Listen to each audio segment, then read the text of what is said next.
anak pendeta kok matematikanya cuma dapat 6. Lah ya terus gue harus gimana? Gue memang nggak bisa gitu kan. Itu kan sesuatu yang dia pikir dengan bahasa roh bisa langsung iya betul. oh Marsyanda.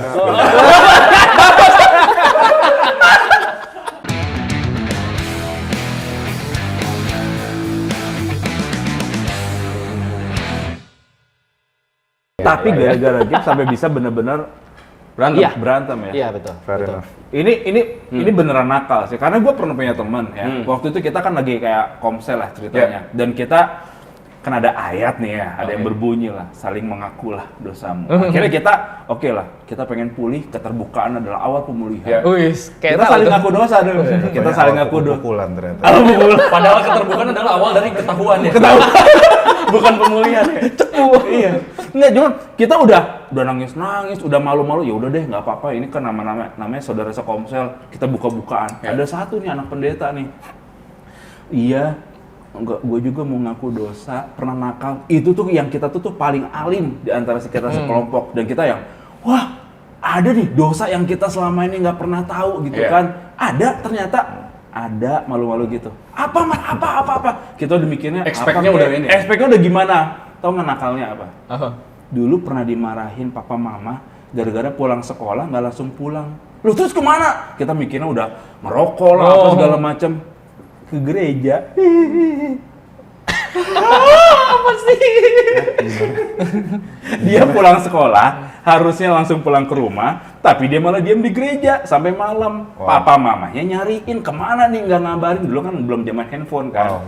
Papa mamanya panik, dan itu tuh buat dia dosa yang paling besar yang pernah dia lakukan di hadapan Tuhan. Gila sih. Tapi kita nggak boleh menghakimi, Bang. Gila sih. Nggak boleh ya. Iya, kita nggak boleh menghakimi. Nggak boleh ya. Siapa mungkin memang menurut dia itu dosa yang ini buat dia parah gitu. Yang parah ya. Toh anyway nggak ada dosa besar, dosa kecil. Betul, Buat betul. Tuhan ya. Kalau itu udah bikin papa mamanya marah ya tetap aja. Ya itu dosa yang nggak ada dosa besar dosa kecil, tapi ada dosa yang bisa diketawain. Exactly. Gak ada dosa besar, dosa kecil, tapi ada dosa yang bisa diketawain. Tolong jadiin quotes dan post di sosial media kalian. Jangan lupa tag. Jangan lupa tag. Gue Lewi. Gue menunggu komen-komennya nanti. Komen-komen para hamba gurun. Mana sih? Aduh. Bro, yang jawab komen ini bukan lu, kita. Mimin ya. Halo Mimin Yesus. Oke, jadi udah ngalamin lah ya dulu gimana kalian punya status sebagai anak pendeta gitu karena. Nah menurut kalian stigma-nya gimana sih? Lebih banyak positifnya atau negatifnya anak pendeta itu? Dengan semua yang kalian tahu lah tentang status anak pendeta itu. Ada positif negatif ya sebenarnya. Positifnya ya memang nggak bisa. Kita mulai dengan positif ya, biar enak ya. Ada privilege tersendiri. Seperti ya nggak didetailin sulit juga ya karena agak-agak lupa. Tapi yang paling inget soalnya bukan positif ya, negatif yang paling diingat. negatifnya ya. Jadi gue inget pada waktu itu di satu gereja ya, nggak usah sebut nama gerejanya, sebut saja. Kayak nama hotel. Gereja Jasmine gitu. Gereja Jasmine. Jadi waktu itu kan namanya di sekolah minggu ya, sekolah Senin sampai Sabtu ada minggu juga kan. Jadi kan namanya anak kecil pasti hal yang kita kan lari ya maksudnya ya. Pas lari-lari dia bilang, kok anak pendeta lari-lari? Terus lagi duduk, jadi kok anak pendeta duduk-duduk aja. Terus gimana Kak? Terus gue ngapain? Terus Bu, Ibu mau saya apa zigzag gitu? Rondang. Kan sayang. Apa kayak handstand gitu maksudnya nari atau apa gitu. Terus kok anak pendeta teriak-teriak, Bu, ini ya begitu. Jadi kenangan yang saya paling ingat adalah bahwa jadi anak pendeta tuh kayak mau ngapain aja nggak boleh gitu. Betul. Kayak ada kayak standar salah ya? Iya, standar yang beda dari anak-anak yang lainnya. Iya. Jadi memang setelah saya tahu tuh ibu-ibu domba gurun itu memang ternyata dia tuh bikin ulah di banyak tempat. Tapi memang kenangan tuh membekas puluhan tahun sampai sekarang. Betul. Di situ makanya semenjak itulah. Nah, yang paling mengerikan anak pendeta tuh begini. Ada orang akhirnya berontak kan, mukul sana mukul sini kayak bapak yang di sini. Tapi ada yang karena dia berisik sama ibu-ibu domba gurun itu, ada yang bilang dia mau nakal tapi nakalnya yang cantik. Bisa kelihatan. Oke. Nah, itu yang lebih mengerikan. Jadi pokoknya setan yang paling mengerikan bukan yang muncul-muncul. Oke. Setan yang paling mengerikan yang paling nggak kelihatan. Iya. Kalau muncul doang itu level rendah gitu maksudnya. Tapi ya nggak kelihatan, depannya manis, tiba-tiba belakangnya belangsak. Benar. Gitu, Iya, betul. Benar. itu banyak. Nah, jadi bandelnya strategis dan otentik.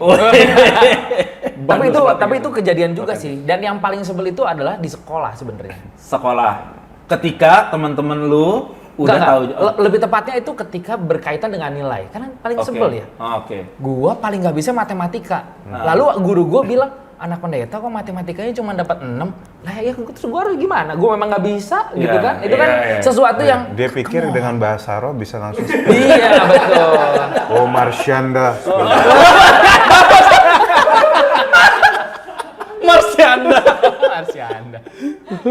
Iya, itu kan sesuatu yang absurd banget gitu. Lu pikir dari mana gitu? Bisa begitu. Iya. Iya, serba salah sih. Bahkan gue pernah apa ya kayak ya mungkin sekarang udah agak berbeda ya. Tapi gue inget banget dulu, gue punya teman bokapnya pendeta gitu kan. Kita masih kecil, tapi dandanan bajunya pun udah kayak yang di bawah tua, nggak? Kayak Kemeja. kalau kita dulu anak kecil oke lah ya, misalnya pakai rok atau nggak cewek pakai celana pakai rok? panjang gitu. Cewek. Make sure. Dia cewek teman gua. Dia tuh kayak anak kecil pakai roknya tuh yang panjang karena kita keluarga pendeta, cewek tuh nggak boleh pakai celana panjang. Bajunya harus hitam pakai putih nggak? rok Hitam putih gitu nggak? yang kadang-kadang ya ada hal-hal yang kayaknya tuh hidupnya tuh jadi kayak kurang normal, jadi berbeda dengan yang lainnya gitu. Dan mungkin di mata orang tuh berbedanya itu sesuatu yang positif, tapi buat anak-anak come on gitu. Gue jadi nggak bisa aneh nih gue di depan teman-teman gue gitu. Itu mental pasti kena tuh, mindset. Ya. Nah, untungnya Kena dulu- mental sebelum ada namanya istilah kena mental. Betul. Udah kena duluan itu. Iya. Mungkin di kota besar udah nggak gitu-gitu amat ya. Tapi namanya mental baby boomers itu emang masih ada sampai sekarang. Jadi pasti omongan-omongan dari itu akan terus ada. Cuma mungkin mereka sudah lebih berbeda karena udah nggak sekencang dulu. Dulu itu pada masa kita tuntunan jadi tuntutan, bukan tuntunan. Mending dituntut, Ya, tuntutan kita ya. dituntut. Cuma beda satu huruf tapi Bisa beda. Iya, mending dituntun, kita dituntut terus kok. Ya, jadi gitu. Jadi memang itu membuat kita terpaksa cepat dewasa, membuat kita terpaksa tanpa saya sadarin pun ada stres tersendiri. Betul. So, jadi yang menarik adalah gini, banyak orang bilang kan anak hamba Tuhan ada privilege juga. Iya, bukannya nggak ada. Tetapi sometimes di dalam anak kecil yang paling ingat itu hal-hal negatif ya. Itu kan itu yang kena di emosi saya dan itu pengaruhnya sampai besar ada pengaruh. Apalagi nanti ada intrik-intrik pada waktu saya remaja. Tapi nanti dulu lanjutin ini. ngelihat keseluruhannya gimana stigma anak pendeta itu, positif negatif menurut lu? Gua nggak tahu ya, kalau gue sering denger di kalangan Bandung kan memang stigmanya begitu ya, anak pendeta tuh pasti nakal. Salah satu teman gue juga cukup terkenal ya, tadi di gereja yang tadi sudah sempat disebutkan juga gitu ya. Terkenal banget pendetanya, papahnya, anaknya ya hamilin anak orang dari zaman SMP dan lain-lain gitu. Jadi stigmanya tuh memang sangat berkembang begitu gitu. Anak pendeta tuh nakal dan lain-lain. Tapi betul ada privilege yang kita dapat lah ya. Cuman memang privilege itu kadang malah jadi beban sih buat kita. Iya. Gitu ya. Dan seakan-akan kayak ada utang begitu. Betul. Seakan-akan kita tuh diminta untuk bisa perform dan orang tuh kayaknya punya standar gitu. Anak pendeta tuh harus gimana? Di gereja harus duduk baik gitu kan, harus hafal ayat Alkitab mungkin gitu ya. Walaupun mungkin papa-papa kita juga nggak hafal ayat-ayat Alkitab gitu ya. Cuman kita tuh kayaknya harus Tapi kan sebenarnya nggak semua pendeta baca Alkitab ya. Tapi baca quotes ya. keluarga kami sih baca, tapi tahu ada yang nggak baca. Tahu. Ngambil khotbah orang. Anyway.